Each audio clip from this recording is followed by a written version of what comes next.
Churchill was affected by his experience in the First World War and by what he'd heard about that happened at Gallipoli, which he was in part responsible for, and it did make him more cautious about permitting British troops in the Second World War, particularly into them going over the top in ways that would result in mass numbers of death.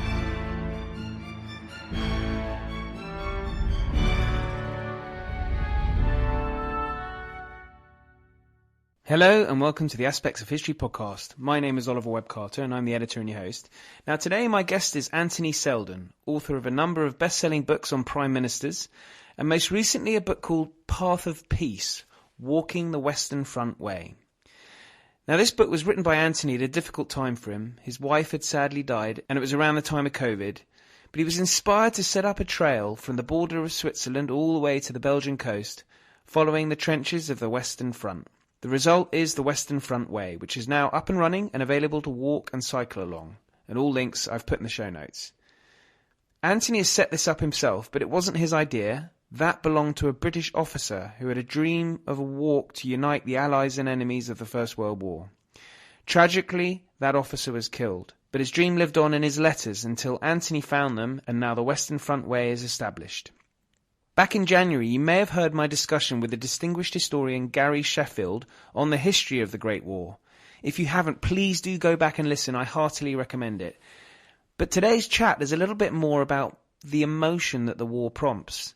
We discuss Anthony's inspiration, why the war does prompt those very emotions even today, and whether the sacrifice was worth it.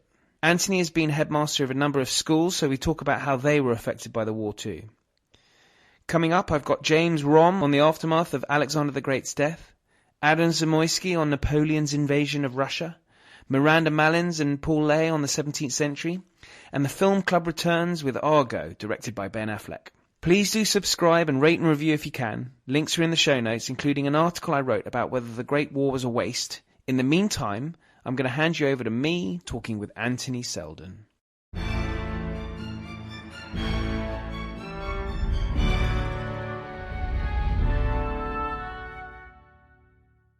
Anthony Seldon, welcome. Well, I've got to be honest. In November, my mother alerted me to the book, so I was rather lackadaisical in finding out about it. And so I was very keen to speak to you because this book, it's just very important. The Great War, you walked 1,000 kilometers. So I hope your feet haven't had any after effects. That's my first question because... Well, thank you for asking that. I've just had a look and a check, and they're still there. They are still there on the end of my legs. So that's good news. And yeah, it wasn't, I hope, long-term damage, but the skin was pretty lacerated in different places. And I learned a lot really about taking one's feet seriously, particularly as I'm hoping very much to do another walk this coming summer, which is slightly longer. And so, I was very naive. I didn't think enough about, really enough about the boots one's wearing or the socks. Often it was the socks that were rubbing. It was well over 1 million paces. So that's 1 million rubs of one's skin with quite heavy pounding down. I'm quite light, but it's still quite heavy pounding. You just got to learn, if you're doing it, anyone listening, to show a lot more thought and respect for one's feet and one's body in general than I did. Absolutely. And I will, because I'm fully intending this, we're talking about the Western Front Way. And this is something that you set up. And it's a hugely powerful, you walk past these cemeteries from the First World War. So I thought, could you just explain what the Western Front Way is and why you set it up, and also, why you wrote the book? The Western Front Way is a path which is in the process of being marked out for both walkers and cyclists from the Swiss-French border in a place called Kilometre Zero, which is where in the First World War, the lines finished. The lines of trenches petered out on Swiss soil, and no man's land petered out. And that was it. That was the end of the line, literally. And it goes from there all the way up through the Vosges and Alsace-Lorraine, all the way up through Verdun and up through Artois, up into Belgium and up to the North Sea. So that's 1,000 kilometers. The bit that's best marked is the bit closest to the English Channel and the North Sea, for walkers and cyclists. And we're hoping that within not too distant past, it will all be properly marked out. And there's a very good website, Western Front Way website, that shows you what is marked out. And there's also a very good walking and a very good cycling app. So I strongly recommend those. And then finally, what was I doing walking it? That's quite simple, I hope to explain, which is that when I was working on another book about 10 years ago, I came across a letter from a soldier who had written to his former headmaster at his school, Winchester College, in the south of England, and said that if I survive the war, I would like to see created a pathway from Switzerland all the way to the North Sea, exactly as we're now creating, along which I want every man and woman in Europe to walk as a reminder of the horrors of war, of where war leads. From, he said, the silent witnesses, the dead on both sides. So what we're doing, what I was doing on that walk, what the whole idea is to do something which is absolutely not my idea. It was an idea of a soldier who perished 107 years ago in September 1915 at the Battle of Loos on the first day, 25th of September 1915. And his name's Douglas Gillespie. And so we are creating his vision for a path of peace across the line, along the line of the Western Front. And what is it, do you think, about the First World War that grabs us emotionally that I would say the Second World War is less so? I don't know if you would agree with that. I would agree very much. And I think it's the great question that I and many people listening may have reflected about. And the Second World War is fascinating, and of course we have much better colour photography, and we have moving film of the battles. We don't have any moving shots of the battles of Ypres and Passchendaele and the Somme or Verdun. There wasn't the technology to do that at the time, to capture moving battle scenes. So we, in a way, have less idea about it, and yet somehow it seems to be nearer. And I think it's got a lot to do with the sheer magnitude of the horror, the scale of the losses, nearly 1 million people killed, and on the Battle of the Somme, 60,000 casualties on just the first day, and the sense of the folly and the damage it did to communities across the whole country. Now, that's 3 times as many dying as in the Second World War, which lasted almost 2 years longer. So a much more horrific war, and a war which might not have thrown up lots of great photography, moving images of battles, but it did throw up a great deal of poetry and remarkable writing, and indeed remarkable painting. Paul Nash, John Nash, and John Singer Sargent just have produced some of the finest painting of the entire 20th century. So I think in these ways, the poetry, the prose, the novels, most recently we've seen it in the film of All Quiet on the Western Front, or indeed the film of Journey's End, made a couple of years before that. These are such powerful images that get us back into the idea of the trenches. Well, throughout the book that you do mention the sacrifice, well, of course it's a running theme. And I got the impression that you question whether it was worth it. I don't know if that's fair of me, but do you think the sacrifice was worth it? The Second World War was far more obviously a war of good against evil, or good resisting evil, coming from Germany, coming from fascism.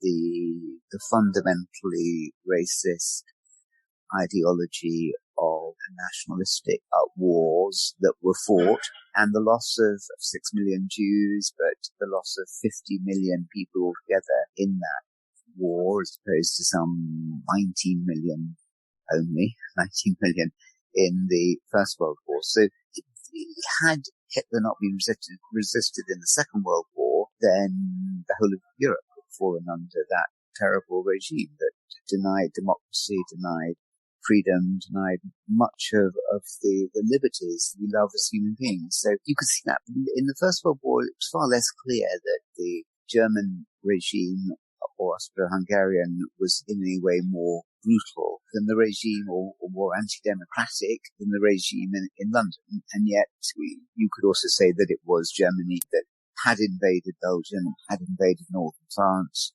and needed to be resisted. As against that, Germany was saying it was merely acting first before it was surrounded on both sides by enemies bringing it under great threat. So, it's more of a morally complex issue. And did 1945 at the end of the Second World War lead to peace in Europe? Undeniably.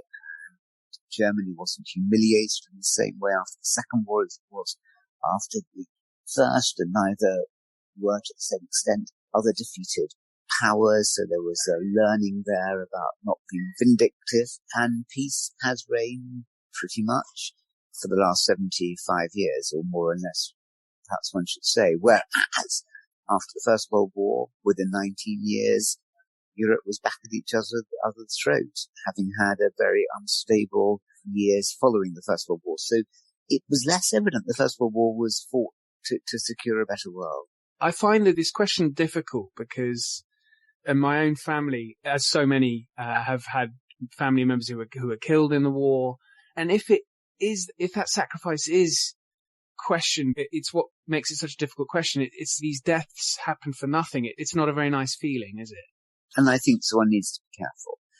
When I was coming back, as I described in the book, there was the scuttle out of Afghanistan, and the very real sense then from the families of 454 British servicemen, as well as the far greater numbers of American families who had lost loved ones in Afghanistan. What was that all for? Clearly the First World War was about a lot more enduring gain than the Afghanistan war had been. People like Siegfried Sassoon questioned the validity and the need for the war, but it happened, and people showed enormous courage and self-sacrifice and dignity and heroism and loyalty who took part in this war that was supposed to be the war that would end all wars ever happening in the future. So I think as somebody who had lost relatives in the war, definitely it was fought for something, even if the moral absolutes are not as clear as in the Second World War. So I wanted to ask you, because you've obviously written many books on prime ministers, and it's very affecting to read in Path of Peace about prime ministers, I think in particular, prime ministers who served during the war and how it affected them, but then also prime ministers whose sons served and were killed during the war. And I wanted to know, obviously it would be trite of me to suggest that, you need to have this experience to be a good prime minister, but this experience is hugely powerful influence on prime ministers, wouldn't you say? Of course, absolutely. And so it's very much a question for debate whether seeing suffering makes for more contemplative, cautious leaders who will go much further to avoid war, or whether exposure to blood and gore makes people more angry and vengeful. Putin has seen a lot of the horrors of war with his own eyes, but it's done nothing to make him a more compassionate or peace-loving leader. So I suppose the jury has to be out on that, and do you need to have horror to make you a more civilized, decent human being? Let's hope not. And yet you can't help feeling that Churchill was affected by his experience in the First World War and by what he heard about that happened at Gallipoli, which he was in part responsible for, and it did make him more cautious about committing British troops in the Second World War, particularly into them going over the top in ways that would result in mass numbers of death. I mean, it is not surprising that if you have a machine gun, which is a machine as well as a gun, which is spitting out bullets at 1 second or quicker, and they're travelling at 400 or 500 miles an hour through the air, that when they hit a human body, the body isn't going to be able to stop that, and that it will do immense damage inside that body, this little piece of metal travelling at speed. So once you've seen it, you've seen the mechanized horror of it, you've seen the utter helplessness of the British body to resist the mechanization of war. One would hope that it makes people more compassionate, cautious, enlightened, less vainglorious, but it doesn't seem to in some leaders. And the fighting of their own children. So Andrew Bonar, as he was called, the Conservative leader, lost children and was extraordinarily painful. And the Prime Minister, H.H. Asquith, lost his son Raymond. And I talk in the book about how he went across to the Battle of the Somme to see Raymond, and what a wonderful time they had, and how that evening Smith went to the headquarters at Montreuil and was drinking with Haig, and how Haig told his wife that he got altogether rather sozzled that evening. But at least, he'd gone across and seen the battle. You can see bits of that all the way up to the present day with Johnson going to the Ukraine, obviously not British troops fighting, but to get a closer sense, understanding what's happening. So in a way, it's perhaps a good thing that leaders do have their children fighting themselves, because it makes them more cautious about not committing other people's children to fight in avoidably dangerous positions. But equally, the effect on a leader is devastating. Utterly devastating. And it would be hard for them, and it's hard for Asquith, and hard for Bonar to continue being as effective as leaders, carrying that extraordinary grief of the loss of a child. So, again, a lot of these questions don't have direct answers, but they probe challenges, and people can be found on both sides of these arguments.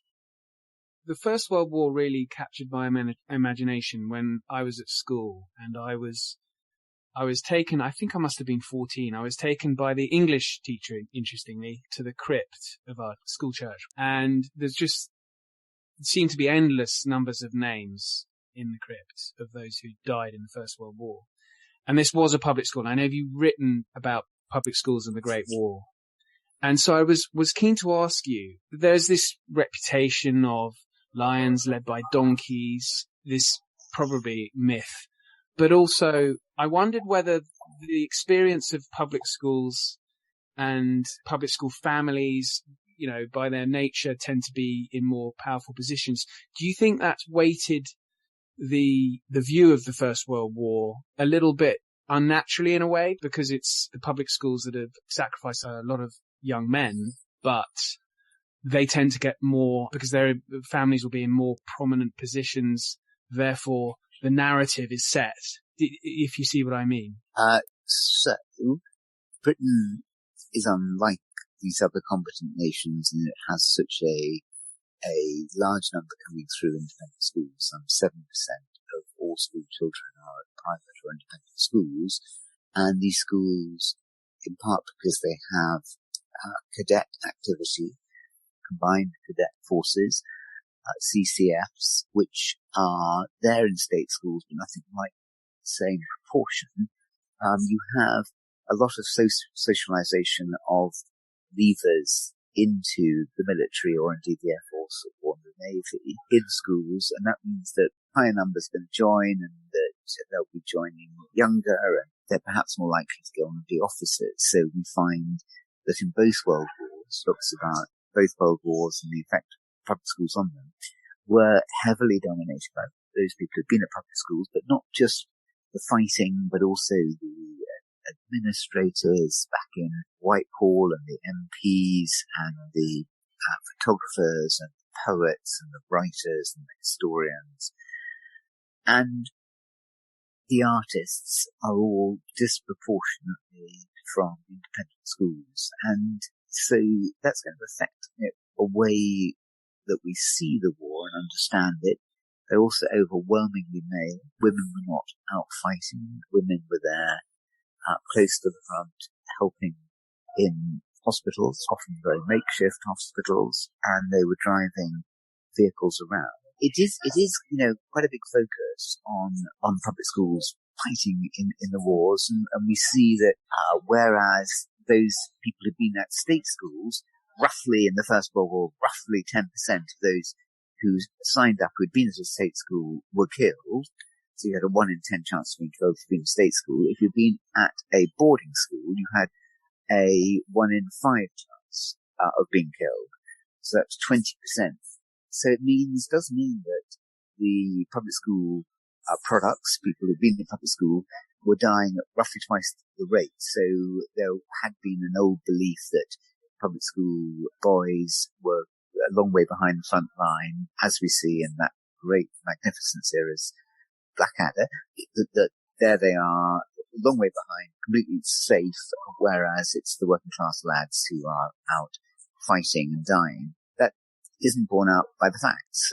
Twice as many, as you said, of people at boarding school died, and there's a number of reasons for that, but two are that they were, for the first stage of the war, not wearing metal coverings on their head, but they were wearing cloth caps to identify themselves as officers, and secondly, snipers would always want to hit an officer rather than an ordinary soldier. So if you want to damage somebody, you fire at the brain, not at the body, and that's what happened. So yes, I mean they were huge parts of public schools and quite distorted parts of the whole war. Actually, I wanted to bore you for a moment because I have two of my great uncles were killed in the First World War. I have always thought this was quite an interesting story because one of my great uncles was the son of a senior army officer, and he joined the army, volunteered, I think before the war, but he bounced the check. And so his father disowned him and he left the army in disgrace. World War I breaks out. He volunteers under a different name, an assumed name, and joins in the ranks, rises to the rank of sergeant, gets a military medal, but then is killed in the Third Battle of Arras. And that's just one story in the family. I think we've got others, but that one I've always found so fascinating. And reading your book, there are many, many stories like that, you see these names on the wall, but each behind them, there's this fascinating backstory that maybe we don't know about. And it just seems so tragic that, their lives are snuffed out at such a young age. I guess what I'm trying to get to is there is always a story behind every death that we see on those walls, isn't there? There is. And so if you look at the big memorials, if you look at the memorial at the top of Passchendaele on Ypres, above Ypres, there are 35,000 names on the walls of the memorial at the top of that cemetery called Tynecott of unknown dead. No, but they have no known graves. There were no body parts left capable of, with surety, being able to identify that they were indeed that person. So they're names of people whose bodies were lost. And then on the Menin Gate in Ypres, there's some 60,000 names. And at the Somme, at the Thiepval Memorial, designed by Edwin Lutyens, there are 73,000 names. And each of your point, which I absolutely reflect on all the time, is that each of those names were sons, or they were, very few women, by the way, sons, or they were brothers, or they were fathers, and they were friends of people, and all that world has been lost. And the sadness is that with the current generation, when they pass, there will be very few people who knew anybody who was alive at the time of the First World War. I mean, nobody now can remember the First World War, but a lot of people can remember as can I. My very elderly grandfather, who was I remember as a very young man, a very young child, but I can hear him talking about the First World War, and it was incredible. But, you lose all that, and therefore you are even one further step removed from all the names of those who had no grave or no known grave, and all those who did die, and people have reason certain that the name on the grave is the same as the body underneath it. But, they have stories too, and trying to keep these people alive, because the shocking thing is that they were kids, often in their 17, some of them 16 only, very rarely 15, who'd lied about their age, incredibly young, with their whole lives in front of them. And they would have lived throughout much of the 20th century, and they didn't. They fell at the very beginning of the 20th century, and all that loss of human talent and love, creativity and potential, it's staggering. It is, and I think that's why reading your book, that the walk, the Western Front Way, is, well, I think we can both encourage listeners to do the walk. And so you start off in Switzerland, and I wanted to just talk a little bit about the French side of things, because obviously the British losses were huge, but the French loss, I think, was around 4% or more than 4% of their entire population. And walking from Switzerland, or the border of Switzerland, through Alsace and up to Verdun, I wondered, was there a kind of, and you were walking during COVID, so it's a bit of a strange time, but was there a difference between the British and French sectors, as it were? Well, so the front is roughly 600 miles long, or 1,000 kilometers, and roughly 750 kilometers of it are overseen by French soldiers. And very obviously the French were protecting their own soil. Britain wasn't physically under attack in the same way, and Germans were actually camped on French soil. It was a battle for survival in a way that it wasn't to the same extent, or not the same obvious extent, for British soldiers. Had the Germans won in France, they would then have to have got over the Channel, which was the state of basic amphibious landing craft at the time, would have perhaps even been impossible. So the French, it's much more of an existential fight that they were under. They were fighting in a much wider area. They had more troops. And the funny thing, which I keep coming back to in the book, is you would expect, wouldn't you, I still do, the French to be far more aware of the war in their schools, at the school parties, and be looking after the monuments and museums far more passionately. But in fact, it is the lack of interest in France that was very striking to me, rather than very keen interest. I wonder why that is. Well, I think there are a number of explanations. The French had a Second World War, where the country was, all of it was occupied, and it was a bad memory for France. It divided the nation between the majority who were resisting the Germans and collaborators who were not.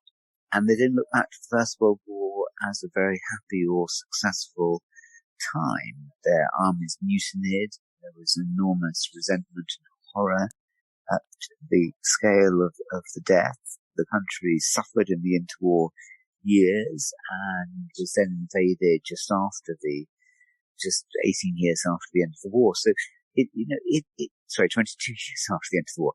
The war ended in 18, they were invaded in 1940. So it is, it's a different perspective, different feeling, and you see that in the French cemeteries and in the French museums and monuments, memorials, the relative lack of interest in the war.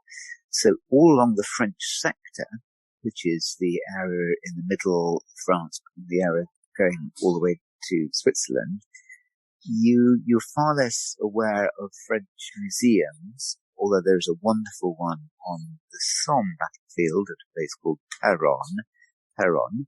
But that's kind of the exception that proves the rule, that the French are doing much less to be awake to students and parties visiting and to cater for them and try and give them a good historical immersion than in Britain, where it just was much more part of our DNA and we seem to care more about it. You just reminded me, actually, because I know you've taken school trips out to the Western Front. I've just been reading about one of your party who returned to England with a piece of ordnance that was live. Yeah, shocker. I mean, now that would be on the front page of the Daily Mail. And what happened was their father was in the Territorial Army and he bought it actually from a museum, and it turned out to still have partly a live detonation at the top. So the bomb disposal in this country came round and dealt with it, took it off. But in France, as I talk about in the book, there are people killed every year from the massive numbers of shells, unknown number, maybe 10 million, maybe 50 million shells still under the soil, which keep coming up to the surface.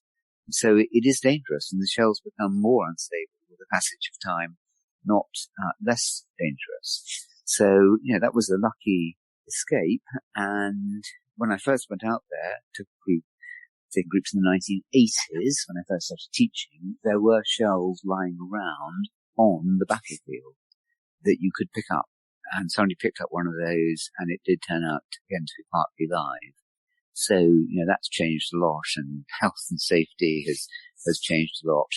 And the numbers who go out there now, in the 2020s, compared to the 1980s, 40 years before, there are vastly bigger numbers now that go. And, that's another interesting question to ask. Why is it, as the war fades in live memory and fades in distance, why does it appear that many more people are going out to it? And why indeed is the Western Front Way walk proving to be so popular, which I'm delighted that it is, of course. Is it younger generations as well? Because obviously it's important to keep the flame alive, as it were. Yeah, it is. And many schools, state schools and independent schools are organised trips, and it's comparatively easy to get across to France, and that helps through Eurostar. Most places in Britain, if not in Scotland, you can get there and leave early in the morning and be in a hotel or hostel by that evening, ready to go the next morning. So it's not impossibly far, it's not impossibly expensive to take trips, and the student girls as well as boys like it a lot, and they're often combined with English trips, learning about the prose and particularly the poetry and indeed the art from the war. So it's and indeed there's a lot of learning to be done about science and technology. It's a very humanizing thing for people to go. And again, that's ironic, isn't it, that going to a battlefield should somehow make us more humane and more compassionate. It gets back to the questions you were asking at the beginning about, does an experience of war or seeing it feed the appetite, the hunger for war, or does it do more to open the heart and to have people empathizing with the sadness and the dreadful grief and loss? I think the latter, but obviously not in all cases. Well, I know we're coming to the end of of this, so thanks very much, Anthony. Now, I think you mentioned the website at the beginning, but let's just mention it again. If anyone wants to find out more, where should they go? It's called the Western Front Way website, Western Front Way, and there's an app that you can find out about the walking routes and cycling routes, and it will tell you all about the things to see on the way. So to walk the whole route will probably take 6 weeks, but one could always do that, as people do with the Camino path to Santiago de Compostela in northern Spain. Can spread that over several years, doing maybe 1 or 2 weeks walking each year, picking up the following year where one left off the previous year. Cycling probably 12 to 14 days at a relatively gentle pace of, be relatively gentle, of some 70 kilometers, 40, 50 miles a day. And there are lots of wonderful places to stay and to eat and to drink and cafes and places to see along the way. So it's all there on the website, Western Front Way, and there's a wonderful team now who've organised to promulgate it and to get more people walking along. And the Belgian government has been fantastic about it. The French government and the various local governments are getting more and more interested in it. And of course they recognise this is great for their local economies and great for tourism, great for the economy. And why not? History everywhere is one of the great joy for people and source of stimulus to understand more about what really happened. And it does appeal to boys and the male, just appeals to all kinds of people with all kinds of interest. And fundamentally, this is about a walk for peace. The vision of the soldier was he wanted people of all nationalities, all faiths, all backgrounds to walk together side by side, recognizing what they share together and finding points in common rather than points of difference to fight over. So that's the whole idea of it. It works. And to each person listening to this, we make a choice, don't we, in our own lives? Are we going to find lives of greater common identity with people of all different backgrounds, people perhaps very different, we think very different to ourselves? Or do we just want to stick with our own narrow tribe and shout and scream and fight others because they're not part of our tribe or our team, and we hate them because they're different? This path is all about learning from and learning to embrace and ultimately, I guess, to love people for their differences rather than to hate people. And the hatred leads to war and on. That cycle goes. Well, Anthony, that's a very lovely way to end it. So thank you. My pleasure. And thank you so much for, Oliver, the interest. Thanks very much for listening. I do hope that inspires some of you to head to France for a long weekend or even a more extended visit to walk along the Western Front Way. It's not a bad place to spend a holiday. What with the Alsace and Champagne regions involved. Links to Anthony's site and book are in the show notes, as well as my piece on the Great War. Please do subscribe and tell your friends. Now, before I go, I wanted to mention a podcast that's out from old friend of the show, Giles Milton. Giles and I had a brief chat about it, and so here's our discussion, which hopefully whets your appetite. This new pod is full of mystery, secrets, and lies. Giles Milton, old friend of Aspects of History, has returned to talk about your new podcast, very exciting new podcast. So I thought I'd get you on. We could just very briefly hear a little bit of a teaser from you about what it is, so the listeners can then seek it out themselves. But it's called Ministry of Secrets. But Giles, please tell me a little bit about it. Yeah, it's a crazy story. It's a story of a missing person, a wartime hero, a spy, who he disappeared while on a dive in Portsmouth Harbour in 1956. He disappeared and vanished into thin air. He was never seen again. And the big question is, what happened to this person? And when we investigated this story, it was just extraordinary because it opened into so many unexpected avenues. It involves the royal family. It involves MI6. It involves the CIA. It involves the KGB. But what is really shocking, Ollie, is that this story was the subject of a cover-up in 1956, and it's a cover-up that continues to this day. Unbelievably, Whitehall, someone in Whitehall, is still refusing to release the documents on this mystery into the public domain. They've been embargoed for 100 years and won't be released till 2057. And so we set out to find out what happened and who is blocking access to these papers. Well, I've just listened to the first episode and I found myself moving closer and closer to the edge of my seat because it's just so intriguing.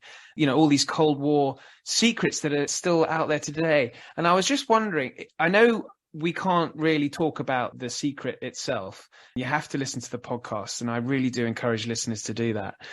But as I was listening to the first episode, I was thinking to myself, what is it about Britain that we're so secret about things like this, which you would have thought, as you say, 1956, ancient history to some. The Americans seem to be a little bit more generous with information. For example, the torture program from the Iraq War. We in Britain, we seem to love secrecy. Yeah, we have time and again with people we interviewed said we have an extraordinary culture of secrecy in this country. That if there's anything mildly embarrassing, let's cover it up. Let's not release it into the public domain. But we were told from the outset by an investigative journalist that in any cover up, there are always cracks in that cover up, and if you can get inside those cracks, you might begin to find the truth. What we were incredibly fortunate about was we discovered a number of people, key people involved in this affair in 1956 who were still alive. So one of them was the journalist who originally broke the story in 1956 and then investigated the beginnings of the cover-up. He was still alive, age 90. He was absolutely brilliant. And to be honest, we got to the end of our podcast. We thought we had the whole thing wrapped up. It had a pretty good ending to it. And then we discovered a 97-year-old woman who knew everything. And she is our ultimate witness in the final episode 8. Well, I can't wait to listen to that. Where can listeners listen? I'm on Google Podcasts, so I'm on one a week, I think. Yeah, it's on every platform, from Spotify to Apple Podcasts to everything. At the moment, they release one a week, so it's released over 8 weeks. You can binge it. Sony, who've produced it, they have their own platform called The Binge, and you can binge it, but I think you have to pay a few dollars to do that. Everything in moderation, I think. Exactly. Giles, thanks so much for coming on. I'll put links in the show notes for all our listeners. Brilliant. That's great. Well, I do hope people enjoy it. I'm sure they will. There you go, dear listeners. I hope that's intriguing for you. In the meantime, thank you for listening. I do hope you can subscribe and recommend to your friends. I'd be hugely appreciative. Thank you and good night.